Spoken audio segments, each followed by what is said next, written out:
We are about to completely restructure your relationship with money via a shamanic healing transmission through the perspective lens of the magician archetype. If you want to have a relationship with money that feels very whimsical, magical, full of joy and delight, the magician has an incredible message to share with us. This is a channeled message, if you will.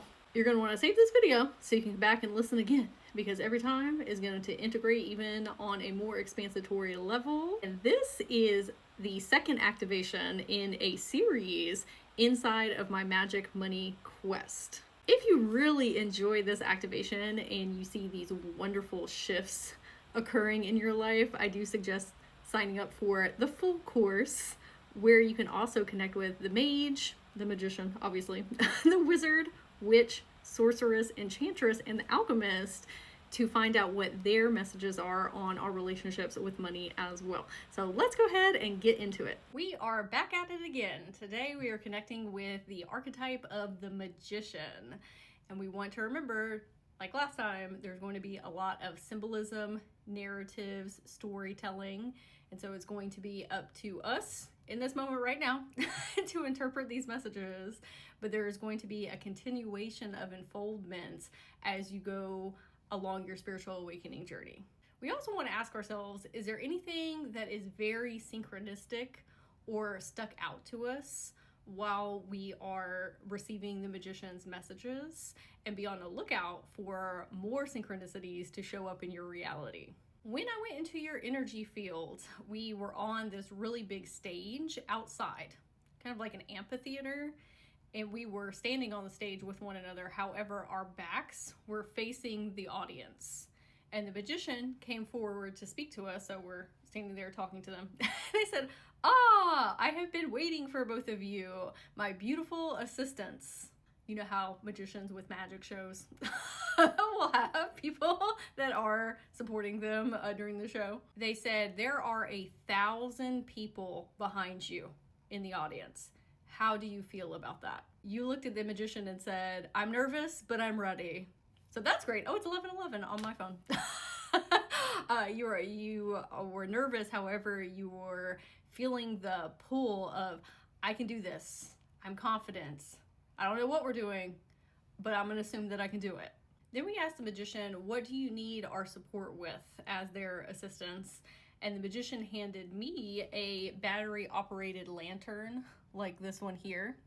And then they handed you a candle with a handle on it here. You know, like, have you seen those pictures of like old, maybe Victorian times, and they're like walking around in the dark?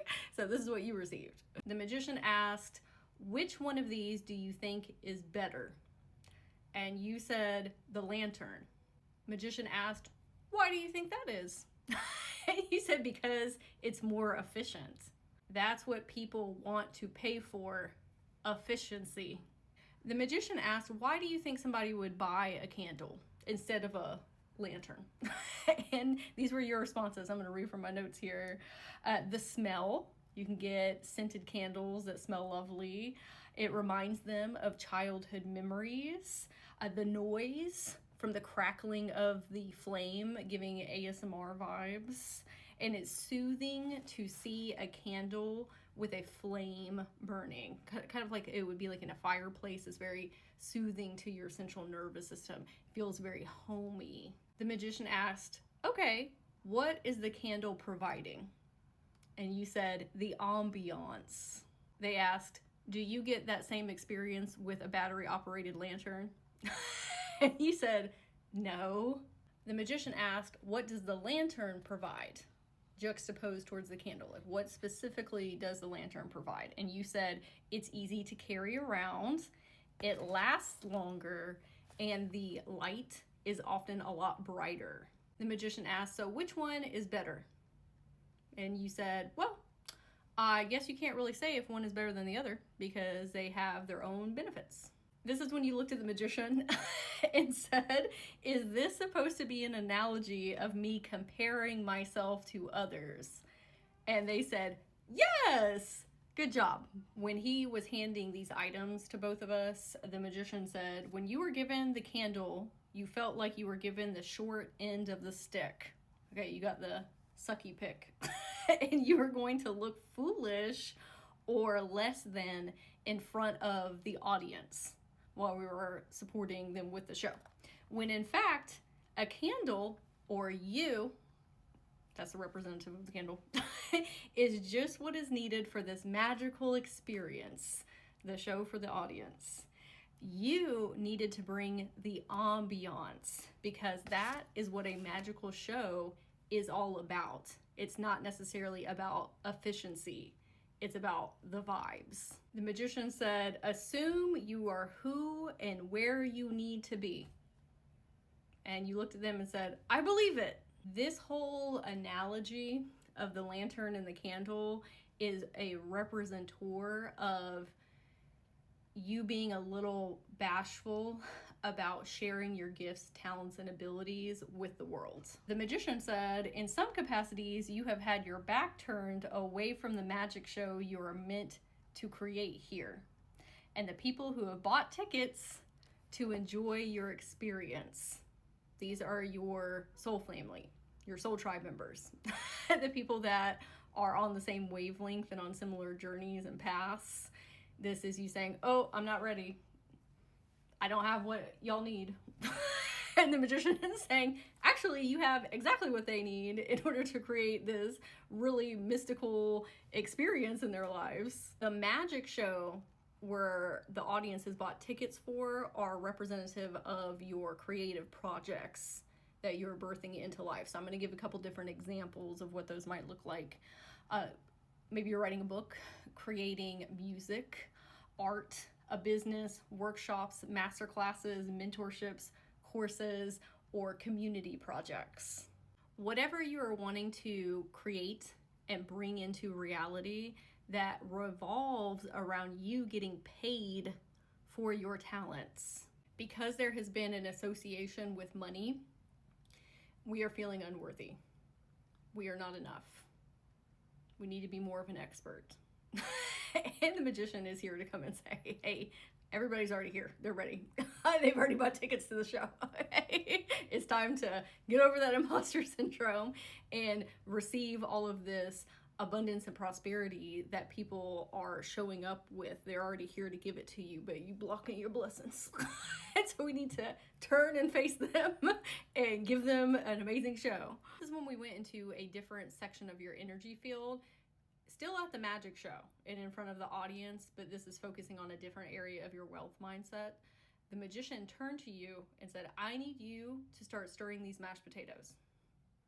I need you to start stirring these mashed potatoes.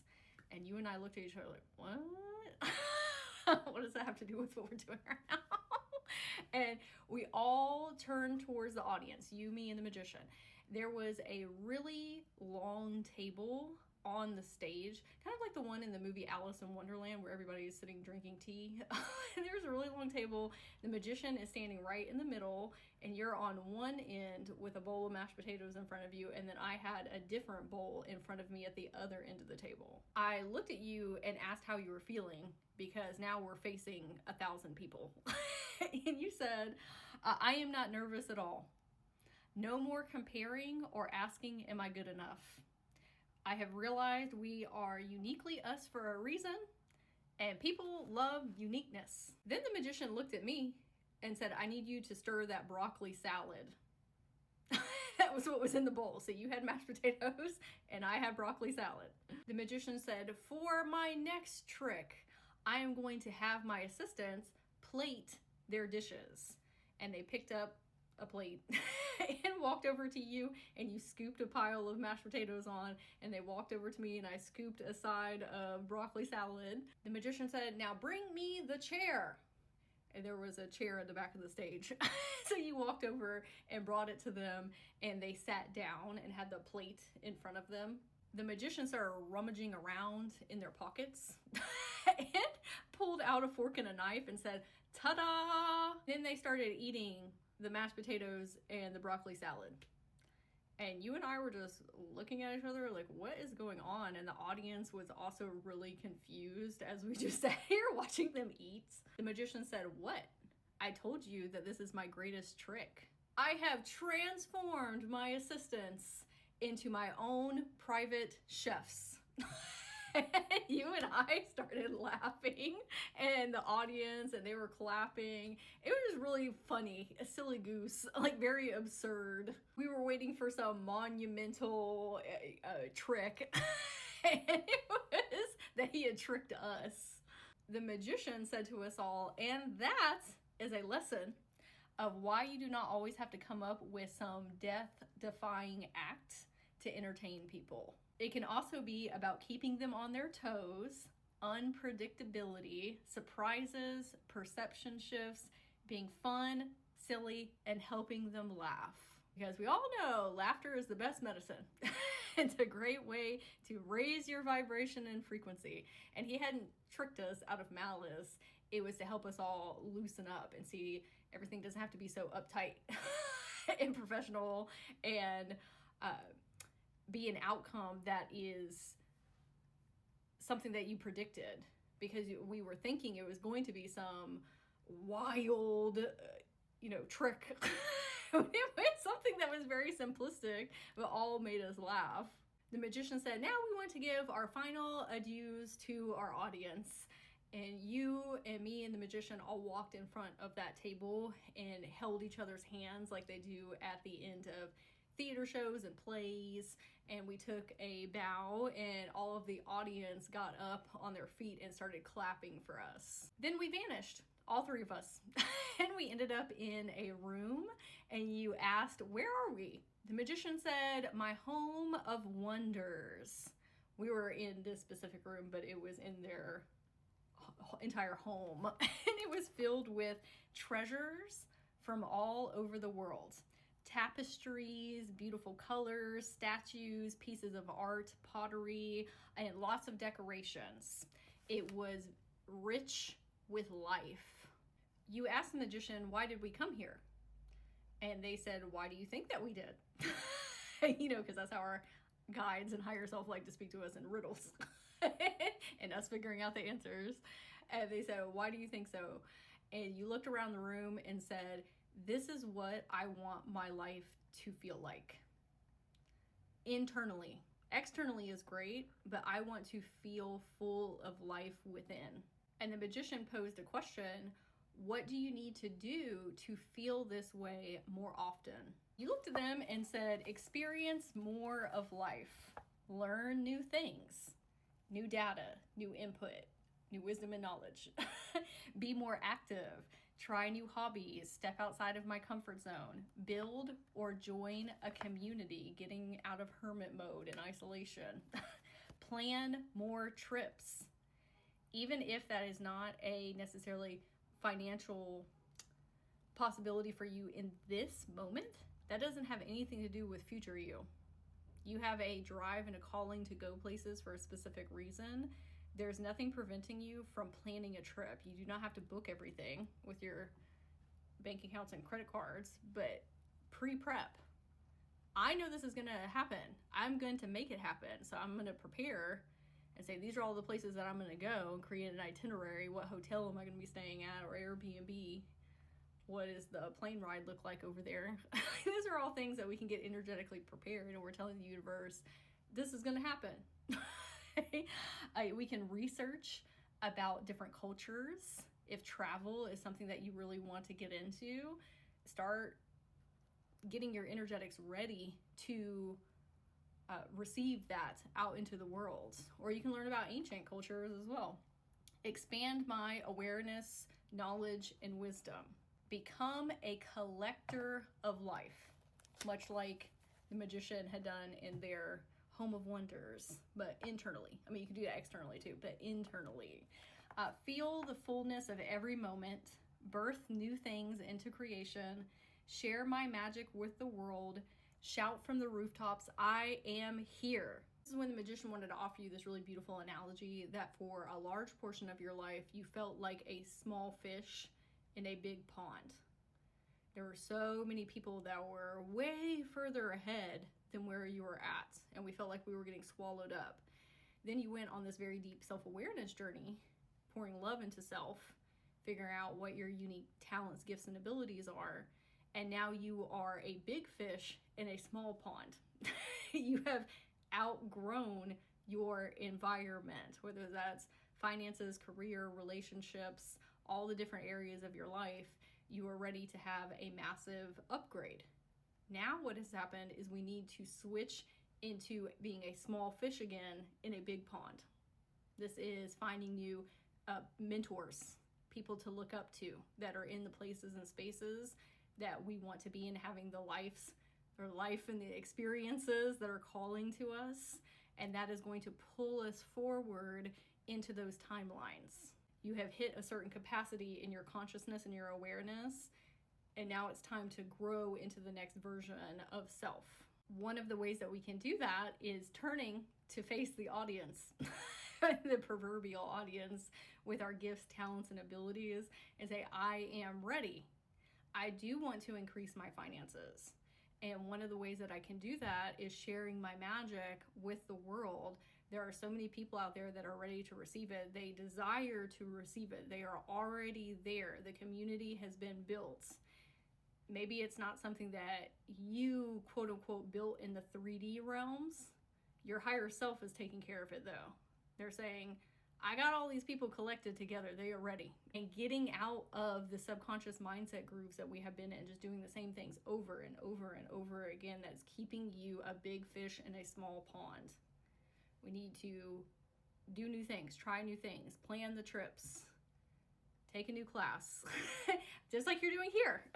This is a prime example of how to create forward movement. This is a very unique way of connecting with archetypes and money. And so there was something within your soul that said, ooh, I need something fresh. I need something fun. And so we need to do that in all areas of life. Where can I mix it up?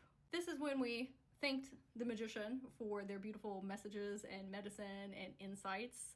And we want to take what we learned today and couple that with the pictures of magicians, the music, the personality traits, the description, the legendary magician. So we have a deeper understanding of how to embody their energetics and how to call upon them, because now we know what their viewpoints and perspectives and how they interact with reality and you and other persons. It's going to be an easier process utilizing the magic that they have to offer us.